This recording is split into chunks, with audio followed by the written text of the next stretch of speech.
அடுத்தது நீங்கள் செய்ய முடிஞ்ச நல்ல ஒரு ஸ்மால் பிஸ்னஸ் என்ன அப்படின்னா affiliate marketing. So affiliate marketing அப்படிங்கிறது ஓரளவு நீங்கள் இந்த டேர்ம் வந்து நீங்கள் கேள்விப்பட்டிருப்பீங்க.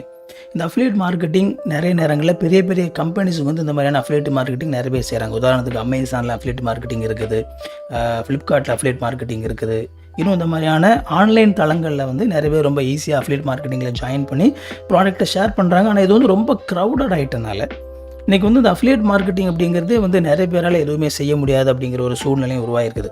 அடிப்படையில் இந்த அஃபிலியேட் மார்க்கெட்டிங்னா என்ன அப்படிங்கிறத முதலாவது நீங்கள் புரிஞ்சுக்கணும். ஒருத்தர்கிட்ட ஒரு பொருள் இருக்குது, அந்த பொருளை வந்து நீங்கள் அவருக்கு விற்று கொடுக்குறீங்க. அவர்கிட்ட நீங்கள் பொருள் நீங்கள் வாங்கலை. இப்போ முன்னாடி சொன்னேன் இல்லையா, பொருள் வாங்கி விற்கிறது, அதில் வந்து நீங்கள் காசு கொடுத்து வாங்கி ஸ்டாக் வச்சு விற்கிறீங்க. ஆனால் இதில் வந்து நீங்கள் அவர்கிட்ட பொருள் வாங்கலை. ஆனால் அந்த பொருளை நீங்கள் உங்களுடைய இன்ஃப்ளூயன்ஸை நீங்கள் பயன்படுத்தி அதை நீங்கள் விற்று கொடுக்குறீங்க. அதான் இன்ஃப்ளூயன்சர் மார்க்கெட்டிங் அப்படின்னு சொல்லிட்டு அதை சொல்லுவாங்க. ஸோ உங்களுடைய அந்த இன்ஃப்ளூயன்ஸை நீங்கள் பயன்படுத்தி நீங்கள் விற்று கொடுக்குறீங்க. அப்படி விற்று கொடுக்குறனால அந்த பொருளை விற்கிறவர் வந்து உங்களுக்கு ஒரு கமிஷன் கொடுக்குறார். ஸோ கமிஷன் பேஸ்டில் நடக்கக்கூடிய ஒரு விஷயந்தான் ப்ரோக்கரேஜ் அப்படின்னு சொல்லி கூட நம்ம அதை சொல்ல முடியும். இது வந்து தொடர்ந்து நடந்துட்டு இருக்கிற விஷயந்தான்.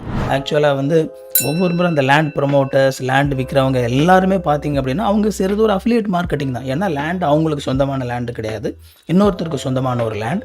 அந்த லேண்டை வந்து அவங்க இன்னொருத்தருக்கு விற்று கொடுக்குறாங்க. அப்படி விற்று கொடுக்கும்போது அந்த லேண்டை விற்கிறவங்க வந்து என்ன செய்கிறாங்கன்னா கமிஷன் கொடுக்குறாங்க. ஸோ ஒரு சில நேரத்தில் இந்த ஆள்கள்லாம் பார்த்திங்கன்னா 2 சைடும் கூட கமிஷன் வாங்குவாங்க. விற்கிறவங்ககிட்டையும் கமிஷன் வாங்கிக்குவாங்க, வாங்குறவங்ககிட்டையும் கமிஷன் வாங்கிக்குவாங்க. ஸோ மினிமம் வந்து 2% கமிஷன் வந்து அவங்க வாங்குவாங்க. ஸோ இதுதான் பார்த்தீங்க அப்படின்னா அஃபிலியேட் மார்க்கெட்டிங். இந்த அஃபிலியேட் மார்க்கெட்டிங்கை நீங்கள் வந்து பேசிக்காக வந்து நீங்கள் எந்த விஷயத்துக்கும் உங்களால் பண்ண முடியும். ஒரு ப்ராடக்டை ஒருத்தர் தயாரிக்கிறாங்க அப்படின்னாலே அதை விற்கிறதுக்காகத்தான் தயாரிக்கிறாங்க. ஸோ அப்படிப்பட்ட ஒரு சூழ்நிலையில் உங்களுக்கு வந்து இதை விற்று கொடுக்கறதுக்கான ஒரு திறமை இருக்குது அப்படின்னா யார் இந்த ப்ராடக்டை தயாரிக்கிறார்?